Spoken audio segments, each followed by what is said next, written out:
All right.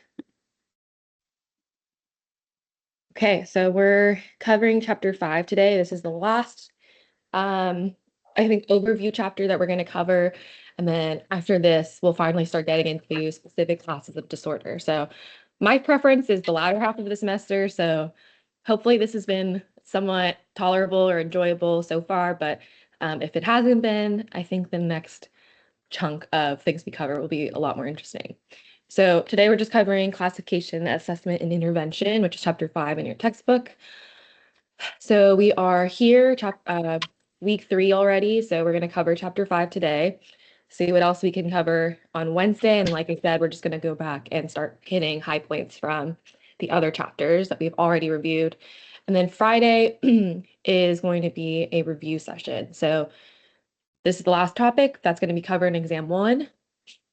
So we do have important announcements. Like I said, Friday is going to be dedicated as an exam review. You don't have to come. So attendance is already optional. Same goes here for this exam review. All we're going to be doing is just covering topics that I'm going to be including in the exam and go through some high points from chapters 1 through 5. So optional. And then next week on Monday, so February 3rd, we do not have class. So a week from today, we won't have class because the first exam is going to be that day. So the way it's set up is that the exam opens at midnight on Monday. So probably before you're even awake. And then when you wake up, it's advised that during this class time, since we won't have class, you can use that class time to take the exam. You don't have to do it during that time. It closes at 11:59:00 at night. So basically I think you have like 24 hours to complete the exam. So just a reminder, because it's open for 24 hours, you can also use the class time to take it. There aren't any makeups. So if you don't make it to this exam, you have 2 more that you can hit for the semester. And then those 2 are the ones that'll count for your grade. And then there are no makeup exams in general, unless you've talked to me about a specific reason, like you're out of town or something like that. And you've talked to me already beforehand. Any questions about what the plan is for rest of this week and coming Monday?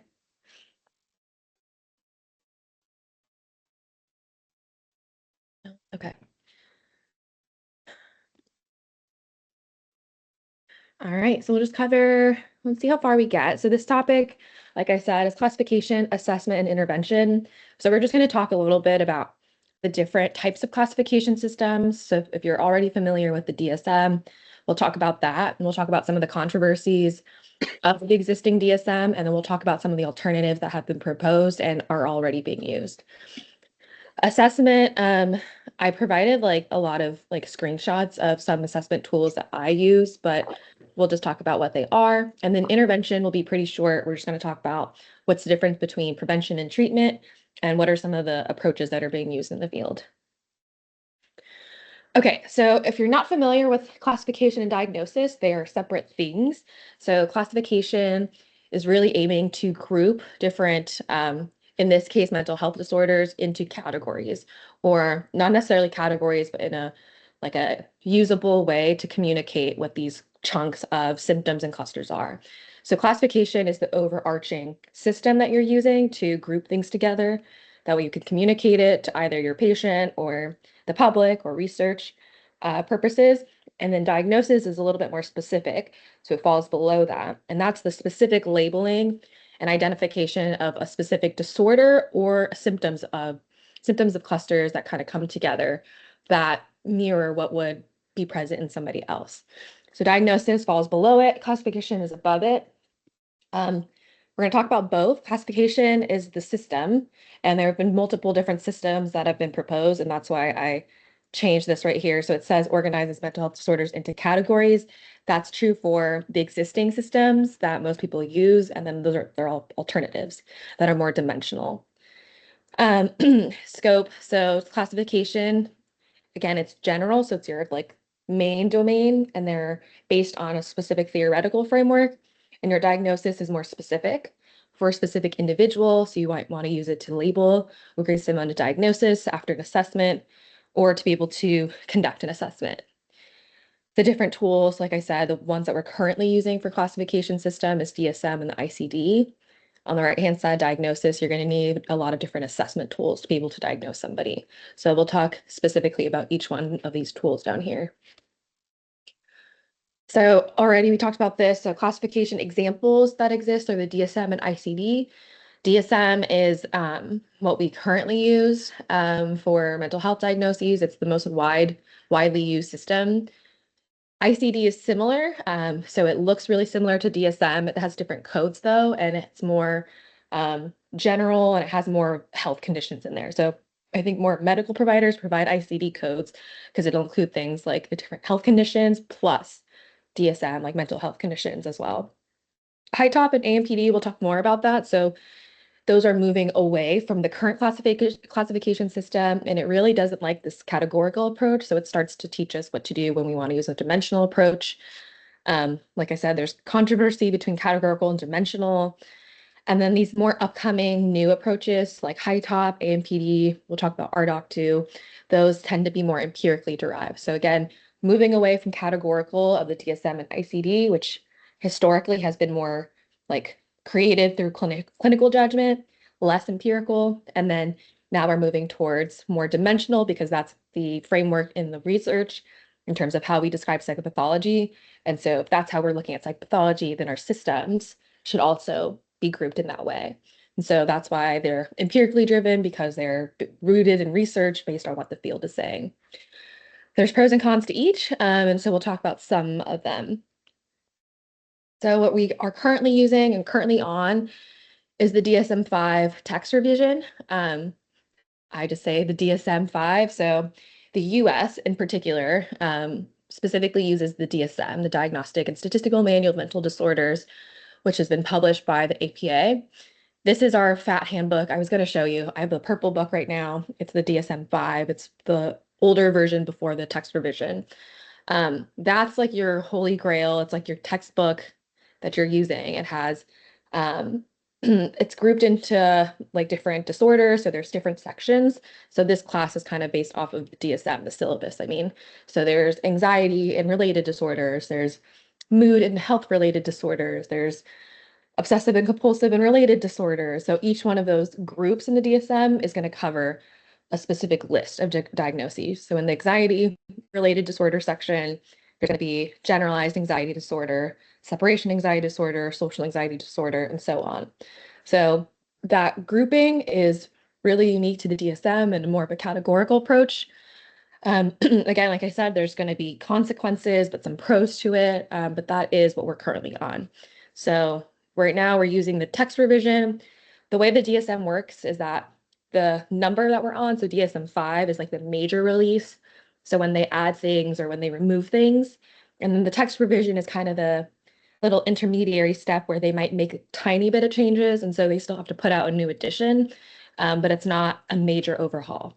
So we're on the text revision because that's the one that came out in 2022.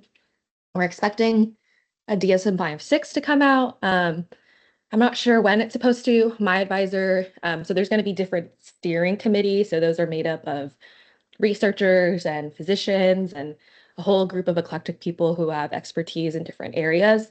And their section is going to overhaul or really take a look at whatever disorder section that they're looking at. So in my case, my advisor is in the personality disorder world. So she was part of a steering committee who looked at what do we think of the current system and the diagnoses we have in the PD section? What is research pointing to? Should we make any suggestions for changing that? So those are the people when you're thinking like who makes the changes, what's the big difference between DSM-5 to DSM-6 or DSM-5 to DSM-4. The changes are typically made by, or proposed at least, by those steering committees who have research, who've made a proposal, have put it forth to the APA, and then they see whether it's approved or rejected. Whatever is approved gets put into the next DSM iteration. So that's a DSM. The ICD works similarly. So the ICD is the International Classification of Diseases. Again, that's more of a global approach. So it includes both mental health conditions and health. That's been published by the WHO. So again, this is the most widely used system. It's what we use in the US. Like I said, there's been different iterations. So there was DSM-1, 2, 3, 4, and there have been some text revisions in between. The later versions have done a better job of including diagnoses that are maybe more specific to children and adolescents, or at the very least, putting little specifiers under these broader domains. So, for example, PTSD, post-traumatic stress disorder, has like broad criteria, and then there are little asterisks next to certain bullet points that say that's true for adults, but for kids, here's what we would look at instead. That's similar to this one criterion that you have for an adult with PTSD. Um, this is what I was saying earlier with before the DSM use more clinician judgment, whereas now, and moving closer in these more recent iterations, there's more research to back up whatever these diagnoses are. So in the past, there was a top-down approach. So the clinicians proposed the concepts of disorders, and then they propose specific criteria for naming it a disorder. Now it's more empirically derived, so bottom up, so using the research, the data. Now we're going upwards and proposing based on that constellation of symptoms that would explain this broader class of disorders or whatever it is. Okay, this is again a key point. The DSM is a categorical approach. So I keep using categorical and dimensional. We covered it like early on. Do people know what I'm talking about, or do you have any questions about what that is?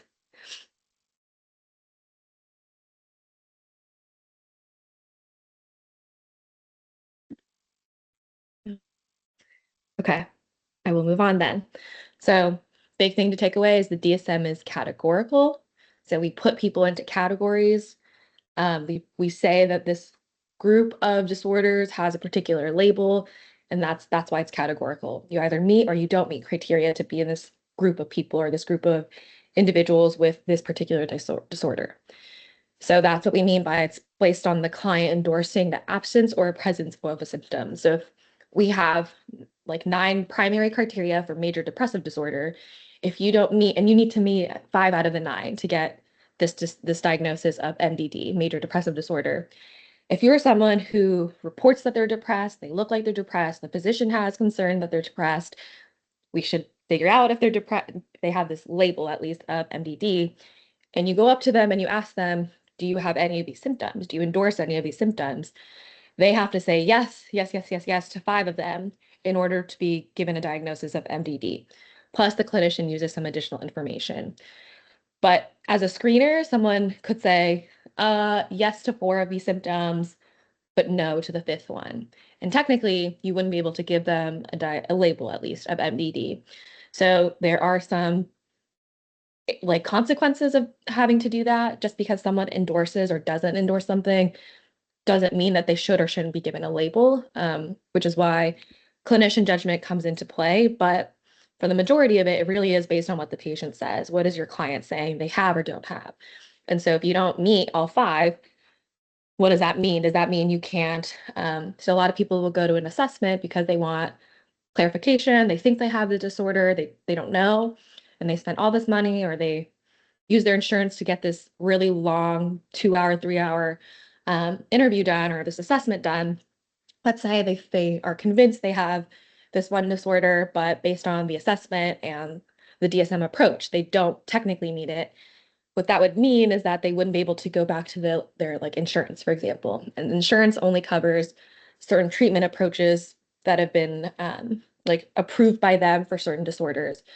So if you then go from your assessment, you have this non-diagnosis, but we know that you have all of these symptoms, and you say, I want to go to a therapist. I want to go to this private practice.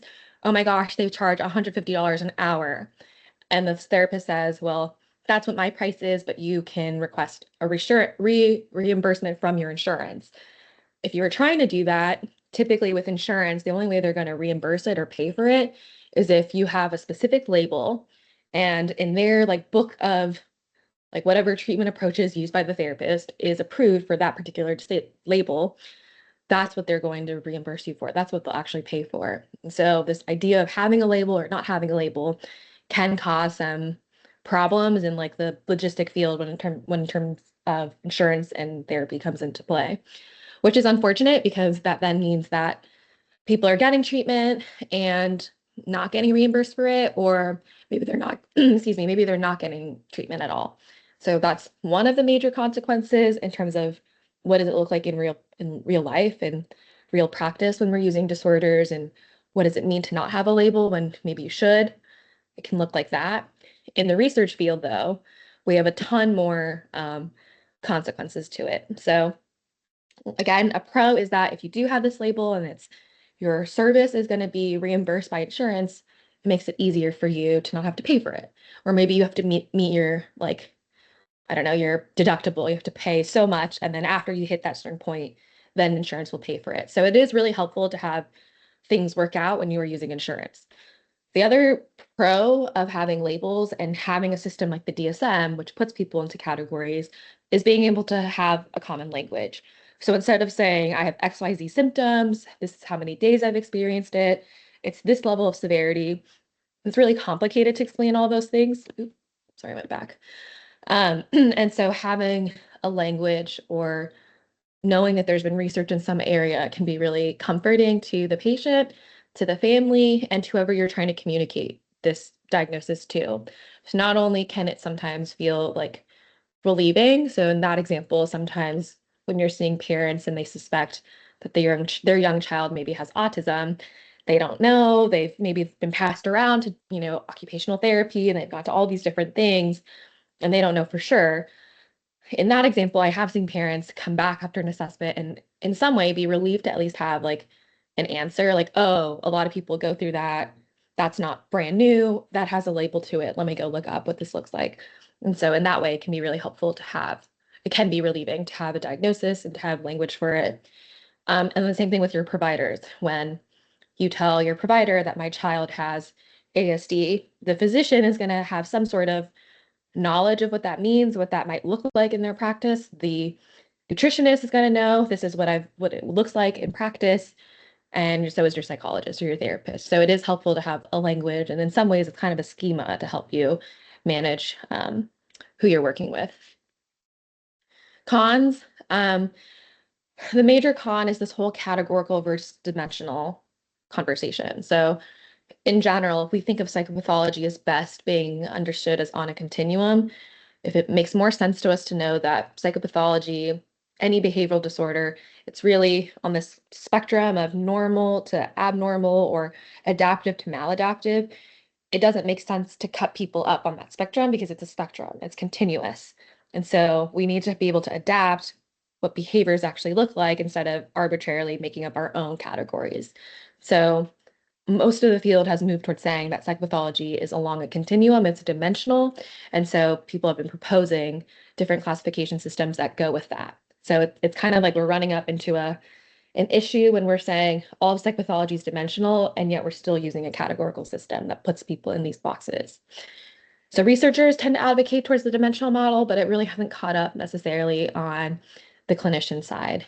I would say for anything, it's mostly ASD. So we know that we think of that as being on a continuum. It seems that it's been easier to adapt that dimensional model on the clinical side when it comes to specific disorders like autism. Other issues, so in the research, we found that there are high levels of comorbidity. So comorbidity is when you meet the diagnosis for multiple disorders.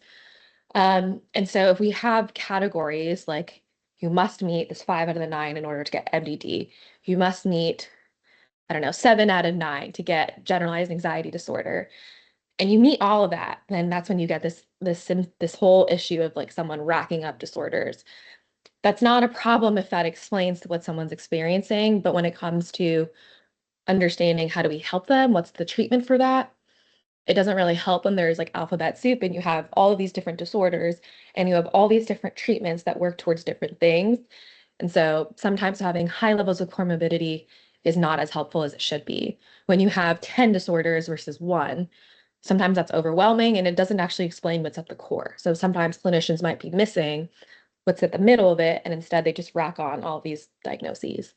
So that's an issue of high level of comorbidity. The other thing is there is excessive heterogeneity within disorders. So what that means is that in a specific class of disorders, if I say I've diagnosed someone with major depressive disorder, Excessive heterogeneity means that I could have person A, person B, and person C all be diagnosed with MDD, but the way that they met criteria for the 5 out of 9 may be totally different. So this person might look really flat and they might be lethargic. So that's more about like what you envision when you imagine someone with depression. So that really slow, like really low mood might show up in this person. But in person B, it might be they're distracted, they've lost interest in things that they used to be interested in. Their eating has reduced, or maybe it's increased. Their sleep is disturbed. That's nearly 4 out of the 5 already that someone has met in this way. And that person can look really different than person A. And so how do we account for that when we're saying that this is the criteria that you must meet for this particular disorder, and yet all these different people look really different? How is that helpful in the clinical field when we're trying to help with treatment or assessment? Maybe it's not so helpful. So that's something that's been proposed there. Low diagnostic reliability and stability, and there's poor constructability. So with these particular disorders, in the past, it's been top down, and that's kind of where we've continued on from there. So top down meaning clinician decides, here's what I think this all means, and that's basically been adopted in the DSM over many years. So, and that's if that's the situation, person A, like psychologist A, diagnoses somebody with MDD, and psychologist B says, no, I think that's GAD, generalized anxiety disorder. That's low diagnostic reliability because they're not agreeing. They can't meet a consensus. And that's really common that you have people, someone might go to different therapists, maybe they'll go to different um, assessment people, and they'll say, I was diagnosed with this at this place, but now I'm being diagnosed with this thing at this place, and I know it's probably going to change when I go somewhere else. So that's this issue of having low diagnostic reliability. How no one is reliably, or there's very few people who can reliably diagnose the same disorder. And then the last thing is that it fails to consider development or contextual influences. So again, if you have MDD without any without any care or consideration for children who are developing, where we have developmental norms, where we care about contextual influences, the specific criteria isn't really accounting for children, adolescents, or other aspects of culture. So having a disorder that only explains what major depressive disorder looks like in an adult doesn't help us with children. So in fact, in later versions, they've added, like I said, like PTSD, MDD. There's little asterisks that now say that may be true in adults, but specifically for kids, instead of low mood and depression, we might see more irritability and angry behavior. That looks really different. So we wouldn't really expect that in an adult, but we do expect that in a child. And so now it's getting slightly better at considering what are the developmental norms, what do we expect to see in kids, but it's still really lacking. And so that's why it's still a major criticism of the DSM and just generally categorical approaches. We already talked about this. So comorbidities when you meet criteria for more than one disorder. Another issue with, again, categorical approaches and just in general, there's pros and cons of using labels, of being to even say that someone has this particular disorder. So again, we need classification for the scientific process. It's to be able to communicate what we're seeing when it comes to specific symptoms or clusters of symptoms. It's helpful to communicate among providers so people have kind of a schema, and it can be helpful for the actual patient and their family. And at the same time, although it's meant to be helpful in those ways, it's also a social process. So there's still some negative kickbacks that happens in the social world of that individual or in general in society. So what happens when you use diagnostic labels? Again, although it can be helpful in all those different ways, one of the cons that can happen is that it places people into specific categories, and people have schemas for that. When you're talking about it in like the mental health world, those schemas can be helpful because at least those people have experience with different types of disorders. Theoretically, they're not supposed to be stigmatizing.